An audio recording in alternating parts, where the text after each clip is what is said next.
श्री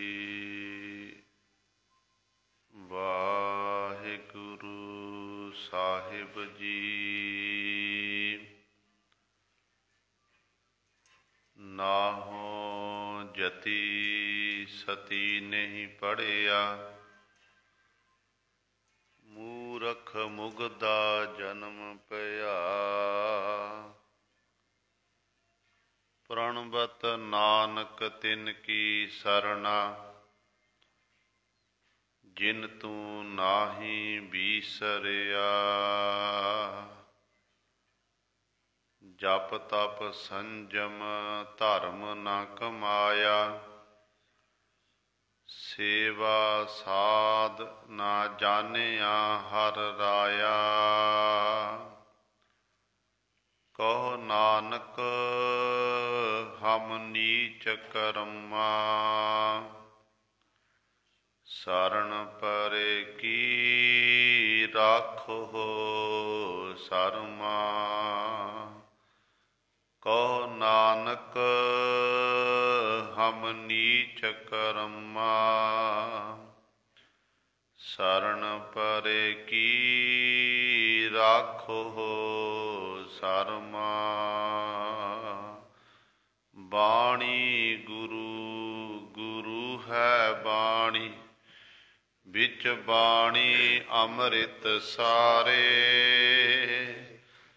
गुर बाणी कहै सेवक जन मानै, पर तख गुरु निस्तारे।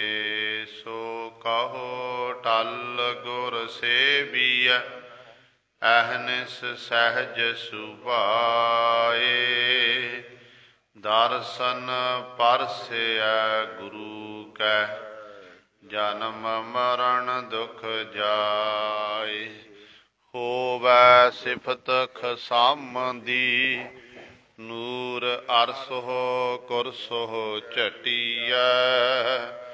तुध डिठे सच्चे पातशाह, मल जन्म जन्म दी कटीऐ। सज्जन सच्चा पातशाह, सिर साहांदै साहो। जिस पास बैठिया सोही है, सबना दा बेसाहो। सतनाम श्री वाहिगुरु साहिब जी। तुखारी महला पहला। आवण जान रहे, चूका भोला राम। होमै मार मिले, साचा चोला राम। आवण जान रहे, चूका भोला राम। होमै मार मिले, साचा चोला राम। होमै गुर खोई प्रगट होई, चूके सोग संतापे। ज्योति अंदर ज्योत समाणी, आप पछाता आपै। पईड़ै घर शब्द पतीणी, सौहरड़ै पिर भाणी। नानक सतगुर मेल मिलाई, चूकी कान लो काणी। पईड़ै घर शब्द पतीणी, सौहरड़ै पिर भाणी। ਨਾਨਕ ਸਤਿਗੁਰ ਮੇਲ ਮਿਲਾਈ, ਚੂਕੀ ਕਾਣ ਲੁਕਾਣੀ।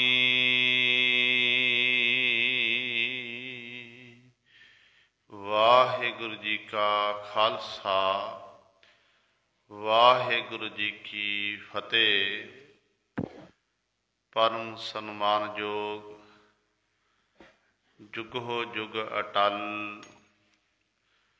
ਚਵਰ ਛਤਰ ਤਖ਼ਤ ਦੇ ਮਾਲਕ, ਰਾਜਾਨ ਰਾਜ ਭਾਨਾਨ ਭਾਨ, ਦੇਵਾਨ ਦੇਵ ਉਪਮਾ ਮਹਾਨ, ਸਮਰੱਥ ਗੁਰੂ ਸਰਬ ਸ਼ਕਤੀਮਾਨ, ਸ਼ਬਦਾ ਅਵਤਾਰ ਧੰਨ ਧੰਨ ਸਾਹਿਬ ਸ਼੍ਰੀ ਗੁਰੂ ਗ੍ਰੰਥ ਸਾਹਿਬ, ਸੱਚੇ ਸਤਿਗੁਰੂ ਜੀ ਦੀ ਪਾਵਨ ਪਵਿੱਤਰ ਨਿੱਘੀ ਗੋਦ ਅੰਦਰ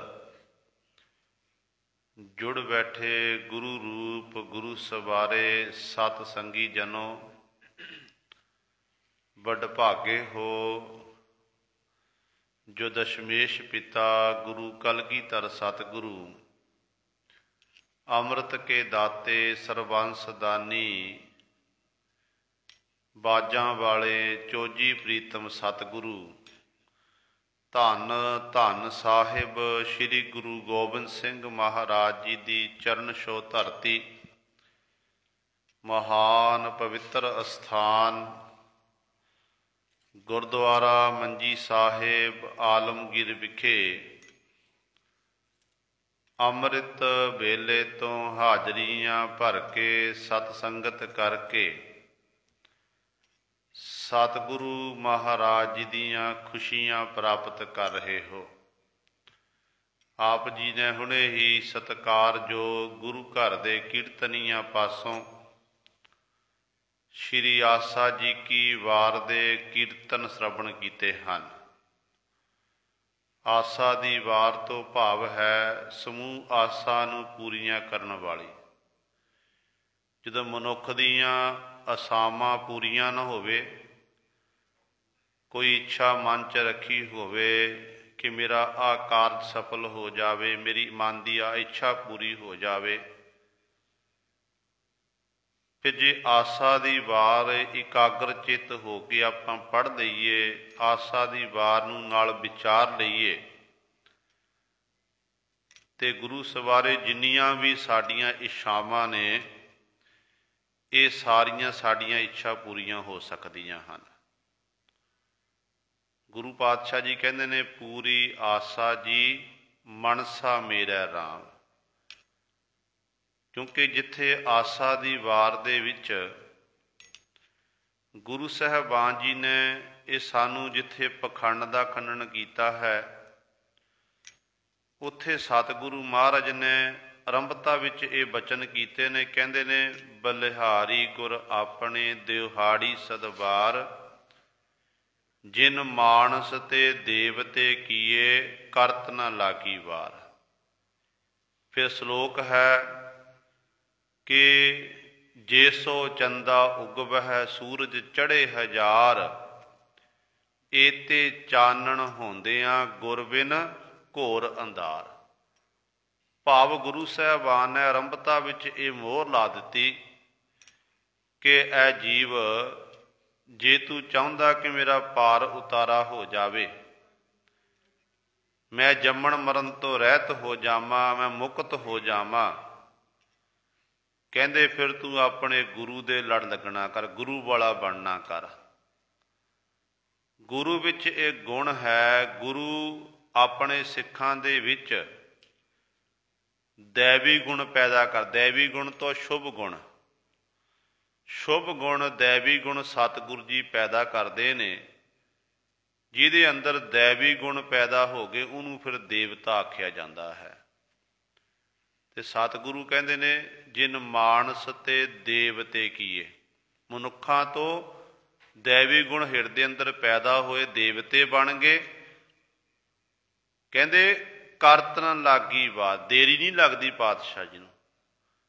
पर गल है कि गुरु वाले बनांगे, गुरु की शरण विच आवांगे, फिर ये सारी बख्शिश होनी है।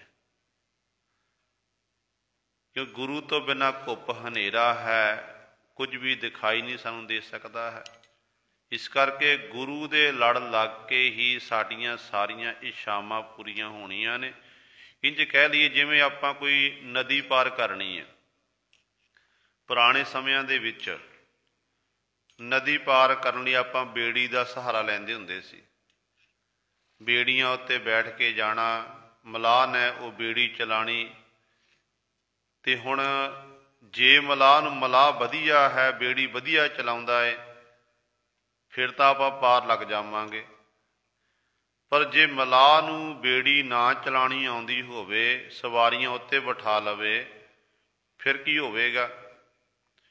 फिर उसे ही वो बेड़ी जिहड़ी है उस नदी विच दरिया डुब जावेगी। जिहड़े उत्ते सवार होणगे वो सारे नाल वो भी डुब जाणगे। गुरु एक ऐसा मलाह है, जीवन रूपी बेड़ी नूं चलाउण वाला।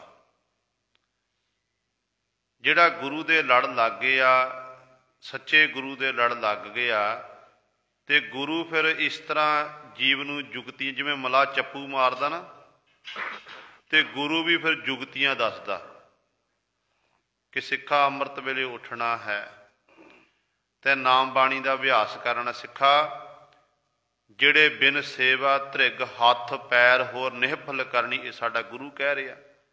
जिथे सतगुरु कहते ने, गुर सतगुर का जो सिख अखाए, सो भल के उठ हर नाम ध्यावै। उत्थे नाल जिथे नाम जपण की सतगुरु ने गल कीती है, ते उत्थे नाल सतगुरु कहते ने सेवा तो बिना जिहड़े हथ पैर किसी काम नहीं है, धृग हन। भाव दोनों किहड़े कारज ने सतगुरु ने सिख नूं करन लई, ये चप्पू मारन दी न्याई हन। गुरु ये चप्पू मरांदा सिखां पासों। ते इस तरीके नाल जिहड़े गुरु दे बचनां नूं मन लैंदे ने, फिर उन्हां जीवां दीयां सारियां इच्छावां पूरीआं हो जांदियां ने। ते आसा दी वार शुभ इच्छा नूं पूरीआं करन वाली है। आप जी ने कीर्तन श्रवण किया, सुआओ जो लड़ीवार गुरबाणी दी विचार आप संगतां श्रवण करदियां आ रहीआं हन। तुखारी राग दे विच संतां दी विचार चल रही है। गुरु नानक साहब महाराज दे पावन शब्द कल वाली विचार दे विच तीसरे बंद दी आप जी ने विचार श्रवण कीती सी। अज सतगुरु जी चौथे बंद द्वारा जो अखीरला बंद इस पावन शब्द आ, ते पातशाह जी सानू पावन उपदेश बख्शिश कर रहे हैं। आओ अपनियां मन बिरतियां एकागर करिए, ध्यान गुरु चरणां नाल जोड़िए, ते गुरु महाराज जी दे पावन उपदेश नूं हिरदियां विच बसा के अपना जीवन सफला करिए। करो सारे अपनी रसना पवित्र, ते उचारण करो जी सतनाम श्री वाहिगुरु साहिब जी। आवण जान रहे चूका भोला राम, हों मैं मार मिले साचा चौला राम। पावन शब्द दे विच गुरु नानक साहब महाराज बख्शिश कर रहे हैं। जो शब्द का आरंभता का सरलेख है, तारा चढ़िया लम्मा क्यों नदर निहालिया राम। तारा चढ़िया लम्मा जिहदी रोशनी वध है, जिन्हों बोधी वाला तारा आख्या जाता है। जदों रात वेले आपां आकाश च तारे चढ़े हुंदे ने, एक तारे की चमक वखरी हुंदी है। उस तारे नूं फिर बोधी वाला तारा पुराने समय च आख्या जाता सी। ते जिवें तारे की चम वखरी हुंदी है, इसे तरह ही जिन्हां जीवां दे हिरदे अंदर ज्ञान का प्रकाश, शब्द का प्रकाश हो जाता है, ते मानो उन्हां दे हिरदे अंदर ये लम्मा तारा चढ़ गया। भाव इहो जी अवस्था बन गई कि ज्यों कर सूरज निकलिया तारे छपे अंधेर पलोआ, गुरु ने शब्द राही ऐसा प्रकाश कर दिता। ते सतगुरु कहते जदों हिरदे रूपी घर दे विच ज्ञान का प्रकाश हो जाए, चानण का मुनारा हो जाए, शब्द का प्रकाश होवे, कहते उस जीव का फिर आवण जान रहे, आवागुण का चक्कर उस जीव का जिहड़ा कटिया जाता है। वो जीव बार बार जमदा नहीं, मरदा नहीं है, वो जीव मुक्त हो जाता है। ते चूका भोला राम जिहड़ा हुण सरीरक तौर ते संसार च अपने कर्म कर रहा है, ते गुरु किरपा करदा, जदों गुरु की बख्शिश हो जावे ना, ते गुरु की रहमत दे नाल फिर जीव दा जिहड़े पिछले कीते हुए कर्म ने सतगुरु वो भी मेट दिंदे ने। हालांकि जदों गुरबाणी पढ़ते हैं तो सतगुरु कहते ने लेख ना मिटई हे सखी जो लिखिया करतार। जो करतार वाहिगुरु ने लेख लिख दिते वो मिट नहीं सकते हैं, पर गुरु समर्थ है, गुरु डाढ़ा है। जो गुरु दे लड़ लग जाइए ना, तो गुरु अपने सिखां दे जिहड़े लेखा जोखा सुपने विच ही सतगुरु जी पूरे कर दिंदे ने। सकेत मंडी दे राजे दा कई जन्म पूरे कीते, किन्नियां उदाहरणां साडे कोल। सुपने दे विच सतगुरु जी ने अनेकां सिखां दे कारज रास कीते। जदों सिख भाई शमीर सिंह जिन्हों रात नूं सुपना आउंदा है, ते जदों जो सुपने विच वो तस्वीर देखदा, उही दिन वेले तस्वीर नज़र आउंदी। सवेरे वेले जदों वो दातन कुरला करदा, ते अंदरों गुरु सर अखीर वेले बेर खाना की, ते बेरां दे छिलड़ जदों निकले ने, देख के हैरान हो गया। कलगीधर पातशाह महाराज कोल गया कि सतगुरु ये की खेड़ है, ते धन गुरु गोबिंद सिंह महाराज ने बचन कीते, कहण लगे कि भाई तेरा हाले एक जन्म बाकी सी, वो जन्म तै भोगना सी, तेरा इस घर विच जन्म होना सी, तै ये बेर खाने सन जिथे अखीर तेरी मौत होनी सी, पर तू साडी शरण विच आया, सिੱਖੀ धारण कीती है, साडे बचनां नूं कमाणा कीता है, इस करके तैनूं तेरा जन्म सुपने दे विच ही पूरा कर दिता। गुरु एडा समर्थ है। ते ये सतगुरु जी कह रहे हैं, कहते जिथे सतगुरु जी की किरपा दे राही जिहड़ा जीव मनुखा देही प्राप्त करके उस वाहिगुरु की इबादत करदा, गुरु गुरु जपदा है, उहदा आवागुण का चक्कर कटिया जाता है। वो जिहड़ी उहदी सारी भटकना वो मुक जाती है, क्योंकि मनुखा देही सानू मिली ही नाम जपण वास्ते। गुरु ग्रंथ साहिब महाराज दे विच भगत कबीर साहिबान जी का आपां शब्द पढ़ते हैं। कबीर साहिबान जी बचन करते ने, कहते ने गुर सेवा ते भगत कमाई, तब यह मानस देही पाई, इस देही को सिमर है देव, सो देही भज हर की सेव, भजो गोबिंद भूल मत जाहो, मानस जन्म का यही लाहो। गुरु पातशाह जी ने मोह लाती, कहते मनुखा जन्म का यही लाहा कि नाम जपना, सेवा सिमरन करना, संसार विच विचरदियां होइयां लोक भलाई दे काम करने, पर उपकार वाले काम करने, जो साडे गुरु साहिबान जी करते रहे, वो सिख ने वो कारज करने हैं। फिर साडा जिहड़ा जीवन सफला होवेगा, फिर जिहड़े साडे अंदरों जिहड़ी मैं इत्यादक सारी मुक जावेगी, फिर साडा जिहड़ा आवागुण का चक्कर बार बार जन्म लैना, बार बार मरना, ये सब कुछ खत्म हो जाएगा। तो गुरु पातशाह जी कहते ने होमै मार मिले साचा चोला राम, सच रूपी चोला। कहते ये कदों मिलता है, जदों जीव अपने अंदरों होमै नूं खत्म कर दवे। क्योंकि जदों तक जीव के अंदर होमै है, उदों तक जीव नूं परिपूर्ण परमात्मा की प्राप्ति नहीं हो सकती है।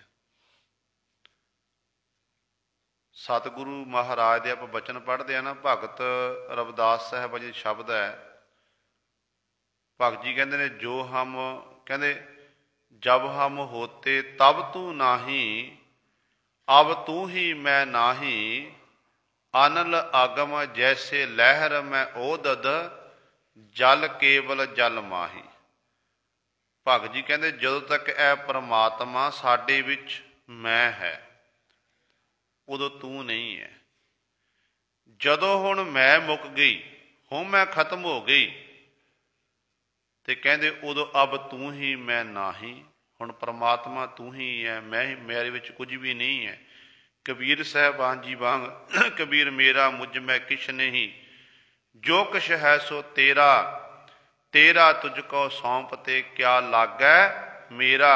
ਇਹੋ ਜੀ ਅਵਸਥਾ ਜਦੋਂ ਬਣ ਗਈ ਤੇ ਉਦੋਂ ਜਦੋਂ ਹਿਰਦੇ ਅੰਦਰੋਂ ਹਉਮੈ ਖਤਮ ਹੋ ਗਈ, ਮੈਂ ਨੂੰ ਮੁਕਾ ਲਿਆ, ਫਿਰ ਗੁਰੂ ਸਵਾਰਿਓ ਉਹ ਸਰੀਰ ਰੂਪੀ ਚੋਲਾ ਜਿਹੜਾ ਹੈ ਉਹ ਗੁਰੂ ਦੇ ਦਰ ਤੇ ਪ੍ਰਵਾਨ ਹੁੰਦਾ, ਪਰਮੇਸ਼ਰ ਦੇ ਦਰ ਤੇ ਪ੍ਰਵਾਨ ਹੁੰਦਾ ਹੈ।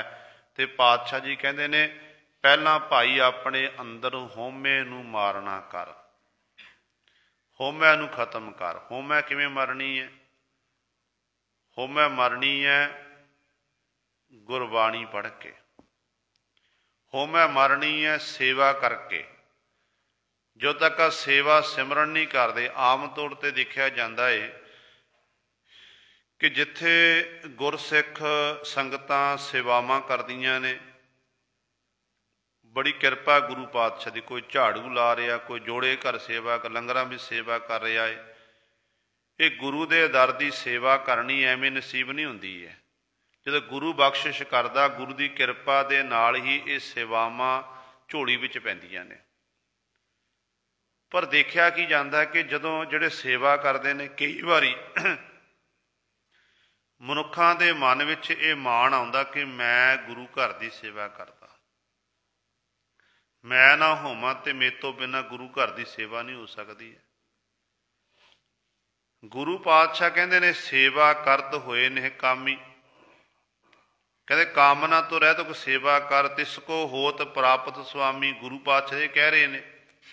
ਪਰ ਕਾਰਨ ਕੀ ਹੈ ਕਿ ਸੇਵਾ ਕਰ ਰਿਹਾ ਗੁਰੂ ਘਰ ਦੀ ਤੇ ਹਿਰਦੇ ਅੰਦਰ ਹੰਕਾਰ ਹਉਮੈ ਆ ਰਿਹਾ, ਇਹ ਕਾਰਨ ਕੀ ਹੈ? ਤੇ ਗੁਰੂ ਪਾਤਸ਼ਾਹ ਜੀ ਨੇ ਸੇਵਾ ਦੇ ਨਾਲ ਸਾਨੂੰ ਸਿਮਰਨ ਦੀ ਗੱਲ ਵੀ ਬਖਸ਼ਿਸ਼ ਕੀਤੀ ਹੈ ਕਿ ਸਿੱਖਾ ਇਕੱਲੀ ਸੇਵਾ ਨਾਲ ਗੱਲ ਨਹੀਂ ਬਣਨੀ।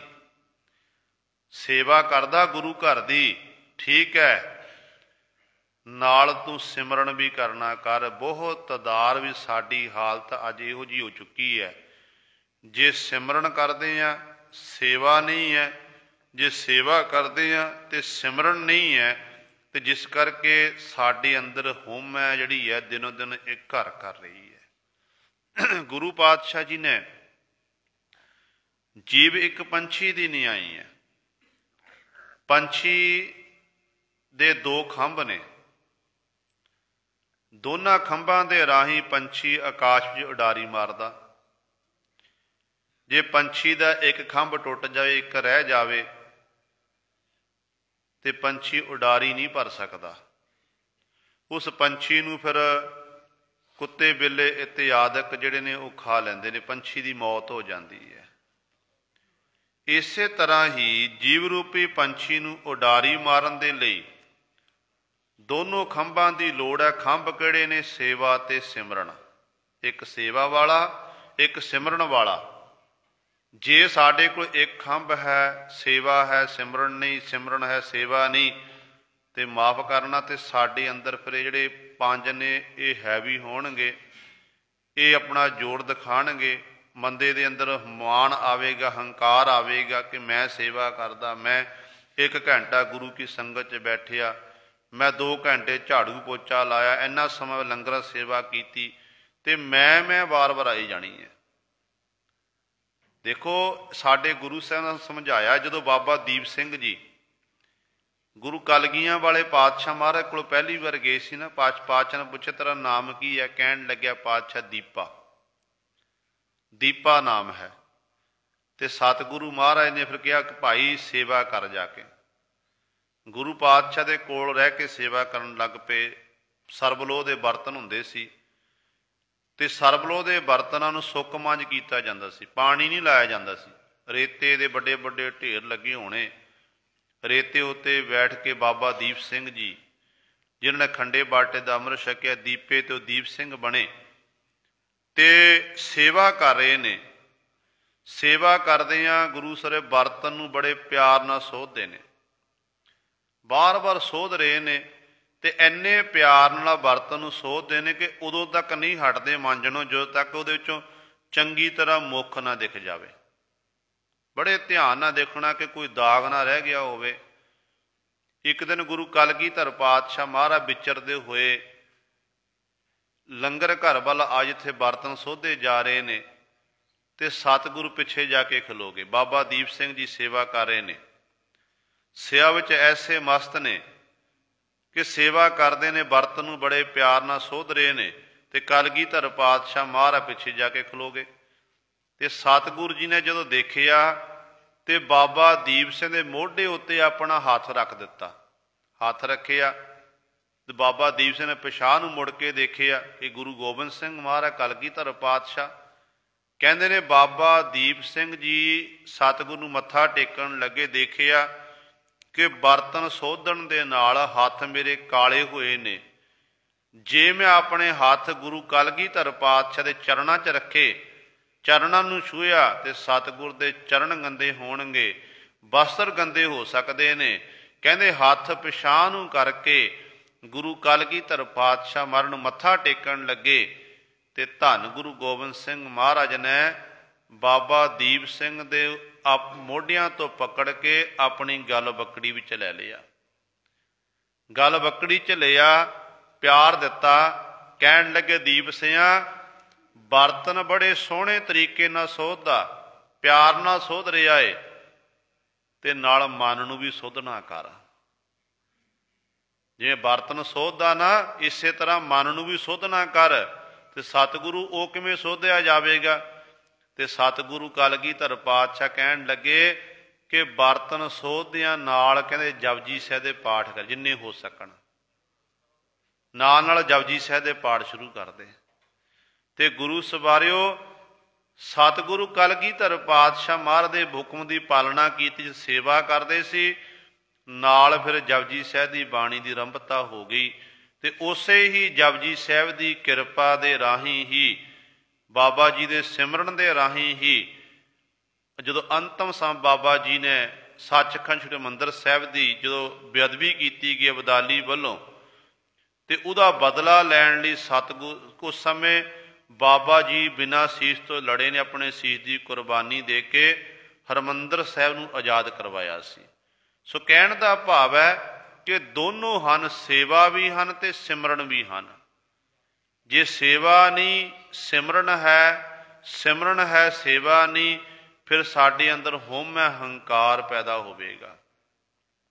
ਗੁਰੂ ਪਾਤਸ਼ਾਹ ਨੇ ਸਾਨੂੰ ਸਮਝਾਇਆ, ਵਾਰ-ਵਾਰ ਸਤਿਗੁਰੂ ਇਹ ਸਾਨੂੰ ਉਪਦੇਸ਼ ਦਿੰਦੇ ਨੇ। ਕਹਿੰਦੇ ਭਾਈ ਇਸ ਹਉਮੈ ਨੂੰ ਮਾਰ, ਹਉਮੈ ਮਰੇਗਾ ਗੁਰੂ ਸ਼ਬਦ ਰਾਹੀਂ। ਸ਼ਬਦ ਦੀ ਕਮਾਈ ਕਰਨਾ ਕਰ। ਜੋ ਸ਼ਬਦ ਹਉਮੈ ਮਾਰ ਮਿਲੇ, ਹਉਮੈ ਨੂੰ ਮਾਰ ਕੇ ਹੀ ਸੱਚੇ ਮਾਲਕ ਨਾਲ ਮਿਲ ਸਕਦੇ ਹਨ। ਤੇ ਸੱਚ ਰੂਪੀ ਚੋਲਾ ਫਿਰ ਜਿਹੜਾ ਕਹਿੰਦੇ ਇਹ ਤੇਰਾ ਪ੍ਰਵਾਨ ਹੋਵੇਗਾ ਜੇ ਤੂੰ ਆਪਣੇ ਹਿਰਦੇ ਅੰਦਰ ਹਉਮੈ ਨੂੰ ਖਤਮ ਕਰ ਦੇਵੇਗਾ। ਹਉਮੈ ਗੁਰ ਖੋਈ ਪ੍ਰਗਟ ਹੋਈ, ਚੂਕੇ ਸੋਗ ਸੰਤਾਪੈ। ਸਤਿਗੁਰੂ ਮਹਾਰਾਜ ਜੀ ਅਗਲੀ ਪੰਕਤੀ 'ਚ ਬਖਸ਼ਿਸ਼ ਕਰਦੇ ਹਨ। ਕਹਿੰਦੇ ਹਉਮੈ ਗੁਰ ਖੋਈ, ਜੋ ਸ਼ਬਦ ਦਾ ਅਭਿਆਸ ਕਰਨ ਲੱਗ ਪਿਆ, ਸੇਵਾ ਸਿਮਰਨ ਕਰਨ ਲੱਗ ਪਿਆ, ਉਹ ਸਰੀਰ ਕਹਿ ਨਾਨਕ ਇਹੋ ਸਰੀਰ ਪ੍ਰਵਾਨ ਹੋਆ। ਜਿਨ ਸਤਿਗੁਰ ਸਿਉ ਚਿਤ ਲਾਇਆ, ਸਰੀਰ ਪ੍ਰਵਾਨ ਹੋ ਗਿਆ। ਤੇ ਗੁਰੂ ਸਵਾਰਿਓ ਫਿਰ ਗੁਰੂ ਦੀ ਬਖਸ਼ਿਸ਼ ਹੋਈ, ਉਸ ਜੀਵ ਦੇ ਅੰਦਰੋਂ ਹਉਮੈ ਗੁਰ ਖੋਈ। ਗੁਰੂ ਨੇ ਬਖਸ਼ਿਸ਼ ਕਰਕੇ ਹਉਮੈ ਖਤਮ ਕਰ ਦਿੱਤੀ, ਹੰਕਾਰ ਮੁਕਾ ਦਿੱਤਾ, ਪ੍ਰਗਟ ਹੋਈ। ਫਿਰ ਉਸ ਉਹ ਜੀਵ ਇਸਤਰੀ ਸਾਰਿਆਂ ਵਿੱਚ ਪ੍ਰਗਟ ਹੋ ਗਈ, ਪ੍ਰਸਿੱਧ ਹੋ ਗਈ। ਕਿਉਂਕਿ ਜਿਹੜੇ ਸਿਮਰਨ ਅਭਿਆਸ ਕਰਦੇ ਨੇ ਨਾ, ਉਹਨਾਂ ਦਾ ਉਹ ਮਾਲਕ ਦਾ, ਗੁਰੂ ਦਾ ਸ਼ੁਕਰਾਨਾ ਕਰਦੇ, ਗੁਰੂ ਦਾ ਸਨਮਾਨ ਕਰਦੇ ਨੇ। ਤੇ ਉਹਨਾਂ ਨੂੰ ਫਿਰ ਦੁਨੀਆ ਦੇ ਲੋਕ ਉਹਨਾਂ ਦਾ ਰਹਿਣੀ ਬਹਿਣੀ ਦੇਖ ਕੇ, ਉਹਨਾਂ ਦਾ ਸੁਭਾਅ ਦੇਖ ਕੇ ਦੁਨੀਆ ਦੇ ਲੋਕ ਸਨਮਾਨ ਦਿੰਦੇ, ਸਤਿਕਾਰ ਦਿੰਦੇ ਨੇ। ਗੁਰਬਾਣੀ ਵਿੱਚ ਆਪਾਂ ਸਤਿਗੁਰ ਦੇ ਬਚਨ ਪੜ੍ਹਦੇ ਹਾਂ ਨਾ ਕਿ ਪ੍ਰਗਟ ਪਹਾਰੈ ਜਾਪਦਾ, ਸਭ ਨਾਵੈ ਨੋ ਪ੍ਰਤਾਪ ਦਾ। ਕਹਿੰਦੇ ਇਹ ਸਾਰਾ ਨਾਮ ਦਾ ਪ੍ਰਤਾਪ ਹੈ। ਨਾਮ ਜਪਣ ਵਾਲੇ ਜਿਹੜੇ ਹੁੰਦੇ ਨੇ ਉਹਨਾਂ ਦਾ ਨਾਮ ਬੱਚੇ ਬੱਚੇ ਦੀ ਜ਼ੁਬਾਨ ਉੱਤੇ ਹੁੰਦਾ ਹੈ। ਜਿਹੜੇ ਰਾਜੇ ਮਹਾਰਾਜੇ ਬਾਦਸ਼ਾਹ ਇਤਿਆਦਿਕ ਨੇ ਉਹ ਆਪਣੇ ਸਮੇਂ ਅਨੁਸਾਰ ਰਾਜ ਭਾਗ ਭੋਗਦੇ ਨੇ, ਸੱਤਾ 'ਚ ਕਾਇਮ ਰਹਿੰਦੇ ਨੇ, ਮਰ ਕੇ ਚਲੇ ਜਾਂਦੇ ਨੇ। ਤੇ ਗੁਰੂ ਸਵਾਰਿਓ ਕੁਝ ਸਮੇਂ ਲਈ ਉਹਨਾਂ ਨੂੰ ਚੇਤੇ ਕੀਤਾ, ਹੌਲੀ ਹੌਲੀ ਲੋਕ ਭੁੱਲਦੇ ਜਾਂਦੇ ਨੇ। ਜਿਹੜੇ ਤਾਂ ਹਿਸਟਰੀ ਪੜ੍ਹਦੇ ਨੇ ਉਹਨਾਂ ਨੂੰ ਤਾਂ ਯਾਦ ਰਹਿੰਦਾ ਹੈ ਕਿ ਫਲਾਣੇ ਸਮੇਂ ਫਲਾਣਾ ਬਾਦਸ਼ਾਹ ਹੋਇਆ, ਆਹ ਹੋਇਆ।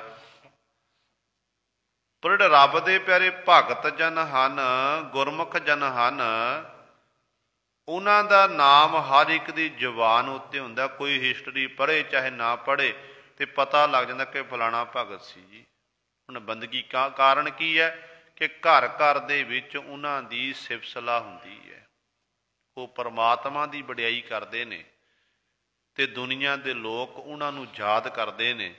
ਇਸ ਕਰਕੇ ਸਤਿਗੁਰੂ ਕਹਿੰਦੇ ਨੇ ਜਦੋਂ ਗੁਰੂ ਨੇ ਹਉਮੈ ਖਤਮ ਕਰ ਦਿੱਤੀ, ਹਉਮੈ ਗੁਰ ਖੋਈ ਮੁਕਾ ਦਿੱਤੀ, ਫਿਰ ਪ੍ਰਗਟ ਹੋਈ ਉਹ ਜੀਵ ਇਸਤਰੀ ਸੰਸਾਰ ਵਿੱਚ ਪ੍ਰਗਟ ਹੋ ਗਈ।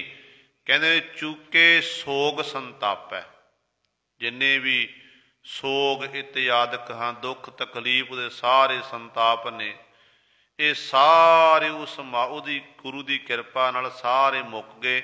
ਤੇ ਗੁਰੂ ਨੇ ਉਹਨਾਂ ਜੀਵ ਇਸਤਰੀ ਨੂੰ ਸਾਰੇ ਸੁੱਖ ਦੇਣਾ ਕੀਤੇ।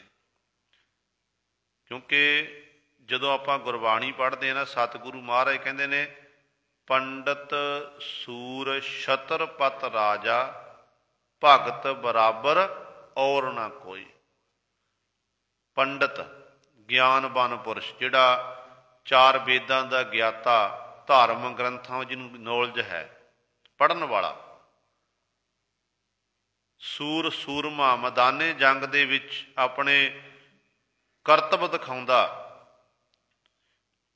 ਸੂਰਮਾ। ਤੀਜਾ ਬਚਨ ਕੀਤਾ ਕਹਿੰਦੇ ਪੰਡਤ ਸੁਛਤਰਪਤ ਰਾਜਾ, ਚੱਕਰਵਰਤੀ ਰਾਜਾ, ਜਿਹਦਾ ਸਾਰੇ ਸੰਸਾਰ 'ਚ ਹੁਕਮ ਚੱਲਦਾ ਹੋਵੇ। ਕਹਿੰਦੇ ਇਹਨਾਂ ਦੇ ਆਪਣੇ ਆਪਣੇ ਸੁੱਖ ਨੇ। ਪੰਡਤ ਨੂੰ ਆਪਣੀ ਵਿਦਵਤਾ ਦਾ ਮਾਣ, ਸੂਰਮਗਤੀ ਨੂੰ, ਜਿਹੜਾ ਸੂਰਮਾ ਉਹਨੂੰ ਆਪਣੀ ਸੂਰਮਗਤੀ ਦਾ ਮਾਣ ਹੈ ਕਿ ਮੈਂ ਸੂਰਮਾ ਹਾਂ। ਰਾਜੇ ਨੂੰ ਆਪਣੇ ਰਾਜ ਭਾਗ ਦਾ ਮਾਣ ਕਿ ਮੇਰੇ ਜਿੱਧਰ ਮੈਂ ਜਾਂਦਾ ਮੈਨੂੰ ਸਲਾਮਾਂ ਹੁੰਦੀਆਂ, ਲੋਕ ਸਜਦਾ ਕਰਦੇ ਨੇ, ਮੇਰਾ ਸਿੱਕਾ ਚੱਲਦਾ। ਕਹਿੰਦੇ ਬੇਸ਼ੱਕ ਇਹ ਮਾਣ ਵਿੱਚ ਹਨ, ਹੰਕਾਰ ਵਿੱਚ ਨੇ, ਇਹਨਾਂ ਨੂੰ ਸਾਰੇ ਸੁੱਖ ਨੇ। ਪਰ ਭਗਤ ਰਵਿਦਾਸ ਸਾਹਿਬਾਨ ਦਾ ਸ਼ਬਦ ਹੈ, ਕਹਿੰਦੇ ਭਾਈ ਜਿਹੜੇ ਰੱਬ ਦੇ ਪਿਆਰੇ ਭਗਤ ਜਨ ਹਨ ਉਹਨਾਂ ਦੀ ਬਰੋਬਰਤਾ ਇਹ ਤਿੰਨੇ ਨਹੀਂ ਕਰ ਸਕਦੇ ਹਨ। ਚਾਹੇ ਰਾਜਾ ਹੈ, ਚਾਹੇ ਸੂਰਮਾ ਹੈ, ਚਾਹੇ ਵਿਦਵਾਨ ਪੁਰਸ਼ ਹੈ, ਰੱਬ ਦੇ ਪਿਆਰੇ ਭਗਤਾਂ ਦੀ ਬਰੋਬਰਤਾ ਨਹੀਂ ਕਰ ਸਕਦੇ। ਜਿੰਨਾ ਸੁੱਖ ਰੱਬ ਦੇ ਪਿਆਰੇ ਭਗਤਾਂ ਨੂੰ ਹੁੰਦਾ ਤੇ ਉਹ ਸੁੱਖ ਇਹਨਾਂ ਦੇ ਨੇੜੇ ਵੀ ਨਹੀਂ ਆਉਂਦਾ। ਇੱਕ ਹੁੰਦਾ ਸਰੀਰਕ ਸੁੱਖ, ਇੱਕ ਹੁੰਦਾ ਮਾਨਸਿਕ ਮਨ ਦਾ ਸੁੱਖ। ਸਰੀਰਕ ਸੁੱਖ ਤਾਂ ਆਪਾਂ ਲੈ ਲਵਾਂਗੇ, ਚੰਗੇ ਵਸਤਰ ਪੈ, ਚੰਗੀ ਖੁਰਾਕ ਖਾ ਲਈ, ਸਰੀਰ ਨੂੰ ਸਾਡਾ ਕਿਸੇ ਰੋਗ ਨਹੀਂ, ਇਹ ਸਰੀਰਕ ਸੁੱਖ ਨੇ। ਪਰ ਜਿਹੜਾ ਮਨ ਦਾ ਸੁੱਖ ਹੈ, ਮਨ ਦਾ ਸੁੱਖ ਇੱਕ ਰਾਜੇ ਨੂੰ ਨਹੀਂ ਹੋ ਸਕਦਾ, ਇੱਕ ਵਿਦਵਾਨ ਪੁਰਸ਼ ਨੂੰ ਮਨ ਦਾ ਸੁੱਖ ਨਹੀਂ ਹੋ ਸਕਦਾ, ਸੂਰਮੇ ਨੂੰ ਨਹੀਂ ਹੋ ਸਕਦਾ। ਸੂਰਮੇ ਦੇ ਮਨ 'ਚ, ਰਾਜੇ ਦੇ ਮਨ 'ਚ ਇਹ ਡਰ ਹੋਵੇਗਾ ਕਿ ਕਿਤੇ ਗੁਆਂਢੀ ਦੇਸ਼ ਦਾ ਰਾਜਾ ਮੇਰੇ ਉੱਤੇ ਹਮਲਾ ਨਾ ਕਰ ਦੇਵੇ, ਮੇਰਾ ਰਾਜ ਭਾਗ ਨਾ ਚਲਿਆ ਜਾਵੇ। ਜਿਵੇਂ ਵੋਟਾਂ ਦਾ ਸਮਾਂ ਆਇਆ ਨਾ, ਹੁਣ 14 ਤਰੀਕ ਨੂੰ ਵੋਟਾਂ ਪੈਣੀਆਂ ਨੇ, ਹਰ ਇੱਕ ਦੇ ਮਨ 'ਚ ਡਰ ਖੌਫ ਬਣਿਆ ਹੋਇਆ ਜਿਹੜੇ ਸਤਾਧਾਰੀ ਕਹਿੰਦੇ ਸਾਡੇ ਅਸੀਂ ਸਤਾ ਵਿੱਚ ਕਾਇਮ ਰਹੀਏ, ਸਾਡੀ ਸਤਾ ਨਾ ਚਲੀ ਜਾਵੇ। ਜਿਹੜੇ ਪਿਛੜੇ ਹੋਏ ਨੇ ਉਹ ਕਹਿੰਦੇ ਅਸੀਂ ਦੁਬਾਰਾ ਆ ਕੇ ਉਸੇ ਸਤਾ ਨੂੰ ਸੰਭਾਲਣਾ ਕਰੀਏ। ਹਰ ਇੱਕ ਦੇ ਅੰਦਰ ਡਰ ਖੌਫ ਪੈਦਾ ਹੋਇਆ ਹੈ। ਇਹਦਾ ਮਤਲਬ ਕੀ ਹੈ ਕਿ ਸੁੱਖ ਨਹੀਂ ਹੈ, ਡਰ ਮਨ 'ਚ ਸਤਾ ਰਿਹਾ ਹੈ। ਇਹ ਡਰ ਸਦੀਵ ਹੀ ਰਹਿੰਦੇ ਨੇ ਮਨ 'ਚ। ਇੱਕ ਸੂਰਮਾ, ਦੂਜਾ ਹੈ ਸੂਰਮਾ। ਸੂਰਮੇ ਦੇ ਮਨ 'ਚ, ਸੂਰਮਾ ਨੂੰ ਆਪਣੀ ਤਲਵਾਰ ਦਾ, ਆਪਣੇ ਸ਼ਸਤਰਾਂ ਦਾ ਮਾਣ, ਪਰ ਉਹਦੇ ਮਨ 'ਚ ਵੀ ਕਈ ਵਾਰੀ ਡਰ ਖੌਫ ਪੈਦਾ ਹੋ ਜਾਂਦਾ ਕਿ ਮੇਰੇ ਤੋਂ ਵੱਡਾ ਸੂਰਮਾ ਨਾ ਮੇਰੇ ਅੱਗੇ ਖਲੋ ਜਾਵੇ ਕੋਈ ਆ ਕੇ। ਜੇ ਮੇਰੇ ਅੱਗੇ ਵੱਡਾ ਸੂਰਮਾ ਆ ਕੇ ਖਲੋ ਗਿਆ, ਉਹਦੇ ਅੱਗੇ ਮੇਰੇ ਸਾਰੇ ਵਾਰ ਫੇਲ ਹੋ ਜਾਣੇ ਨੇ। ਉਹਨੂੰ ਵੀ ਡਰ ਸਤਾਉਂਦਾ ਹੈ। ਵਿਦਵਾਨ ਪੁਰਸ਼ ਪੰਡਤ ਦੇ ਮਨ 'ਚ ਇਹ ਡਰ ਹੁੰਦਾ ਕਿ ਲੋਕਾਂ ਵਿੱਚ ਮੇਰਾ ਬੜਾ ਮਾਣ ਸਨਮਾਨ ਹੈ, ਲੋਕ ਮੈਨੂੰ ਵਡਿਆਈ ਦਿੰਦੇ ਨੇ, ਸਤਿਕਾਰ ਦਿੰਦੇ ਹਨ। ਕਿਤੇ ਇਹ ਨਾ ਹੋ ਜਾਏ ਮੇਰੇ ਤੋਂ ਵੱਧ ਕੋਈ ਵਿਦਵਾਨ ਨਾ ਆ ਜਾਵੇ। ਜੇ ਮੇਰੇ ਤੋਂ ਵੱਡਾ ਵਿਦਵਾਨ ਆ ਗਿਆ ਤੇ ਮੇਰੀ ਰੋਜੀ ਰੋਟੀ ਜਿਹੜੀ ਹੈ ਇਹ ਬੰਦ ਹੋ ਜਾਣੀ ਹੈ। ਇਹ ਡਰ। ਸਭ ਕੁਝ ਗ੍ਰੰਥ ਪੜ੍ਹੇ ਹੁੰਦੇ ਨੇ, ਧਾਰਮਿਕ ਗ੍ਰੰਥਾਂ ਦਾ ਗਿਆਤਾ ਹੁੰਦਾ ਹੈ, ਤੇ ਫਿਰ ਵੀ ਗੁਰੂ ਸਾਹਿਬ ਪੜ੍ਹਿਆ ਹੁੰਦਾ ਕਿ ਵਾਰ-ਵਾਰ ਇਹ ਪੜ੍ਹਦਾ ਵੀ ਹੈ ਕਿ ਜਿੰਨੇ ਵੀ ਜੀਵ ਪੈਦਾ ਕੀਤੇ ਨੇ ਉਹਨਾਂ ਨੂੰ ਰੋਜੀ ਰੋਟੀ ਦੇਣ ਵਾਲਾ ਪਰਮਾਤਮਾ ਹੈ, ਸਮੇਂ-ਸਮੇਂ ਅਨੁਸਾਰ ਦੇ ਰਿਹਾ ਹੈ। ਪਰ ਇੱਕ ਡਰ ਸਤਾਉਂਦਾ ਹੈ। ਪਰ ਰੱਬ ਦੇ ਪਿਆਰੇ ਭਗਤਾਂ ਨੂੰ ਕੋਈ ਡਰ ਨਹੀਂ ਹੁੰਦਾ। ਉਹ ਤਾਂ ਭਗਤਾਂ ਤੇ ਸੰਸਾਰੀਆਂ ਜੋੜ ਕਦੇ ਨਾ ਆਇਆ। ਰੱਬ ਦੇ ਪਿਆਰੇ ਭਗਤ ਤਾਂ ਹਰ ਸਮੇਂ ਗੁਰੂ ਸਵਾਰੇ ਉਸ ਮਾਲਕ ਦੇ ਆਨੰਦ ਵਿੱਚ ਰਹਿੰਦੇ। ਉਹਨੂੰ ਪਤਾ ਏ ਨਾ ਉਹ ਸਰੀਰ ਦੀ ਪਰਵਾਹ ਕਰਦੇ, ਤੇ ਹਰ ਸਮੇਂ ਉਸ ਮਾਲਕ ਵਾਹਿਗੁਰੂ ਦੇ ਗੁਣਾਂ ਦਾ ਗਾਇਨ ਕਰਦੇ ਨੇ। ਕਹਿੰਦੇ ਹੇ ਮਾਲਕਾ ਤੇਰੀ ਰਜਾ ਹੈ। ਦੁੱਖ ਆ ਗਿਆ, ਕਹਿੰਦੇ ਇਹ ਵੀ ਤੇਰੀ ਰਜਾ। ਸੁੱਖ ਦਿੱਤਾ ਤੇ ਪਰਮਾਤਮਾ ਇਹ ਤੇਰਾ ਭਾਣਾ ਹੈ, ਤੇ ਪਰਮਾਤਮਾ ਤੂੰ ਖੁਸ਼ ਹੋ ਕੇ, ਤੂੰ ਪ੍ਰਸੰਨ ਹੋਇਆ ਮੈਨੂੰ ਇਹ ਸੁੱਖ ਦੇਣਾ ਕੀਤੇ ਨੇ। ਪਰ ਨਾਲ ਇਹ ਬੇਨਤੀਆਂ ਵੀ ਕਰਦੇ ਰੱਬ ਦੇ ਮੇਰੇ ਭਗਤ ਜਨ ਕਿ ਹੇ ਰੱਬਾ, ਹੇ ਪਰਮਾਤਮਾ, ਤੈਂ ਮੈਨੂੰ ਸੁੱਖ ਦੇਣਾ ਕੀਤੇ, ਸਾਰੀਆਂ ਸਹੂਲਤਾਂ ਦੇਣਾ ਕੀਤੀਆਂ। ਕਿਤੇ ਇਹ ਨਾ ਹੋਵੇ ਇਹਨਾਂ ਸੁੱਖਾਂ ਨੂੰ ਦੇਖ ਕੇ, ਸਹੂਲਤਾਂ ਨੂੰ ਦੇਖ ਕੇ ਪਰਮਾਤਮਾ ਮੈਂ ਤੈਨੂੰ ਵਿਸਾਰ ਦਿਆਂ, ਤੈਨੂੰ ਭੁਲਾ ਦਿਆਂ। ਤੇ ਇਸ ਤਰ੍ਹਾਂ ਉਹ ਵਾਰ-ਵਾਰ ਬੇਨਤੀਆਂ ਕਰਦੇ ਨੇ ਕਿ ਹੇ ਪਰਮਾਤਮਾ, ਬਸ ਜਿਹੜਾ ਸਮਾਂ ਏ ਤੇਰੀ ਯਾਦ ਵਿੱਚ ਹੀ ਸਾਡਾ ਬਤੀਤ ਹੋਵੇ। ਕਿਉਂਕਿ ਇੱਕਮਿਕ ਹੋ ਜਾਂਦੇ ਨੇ।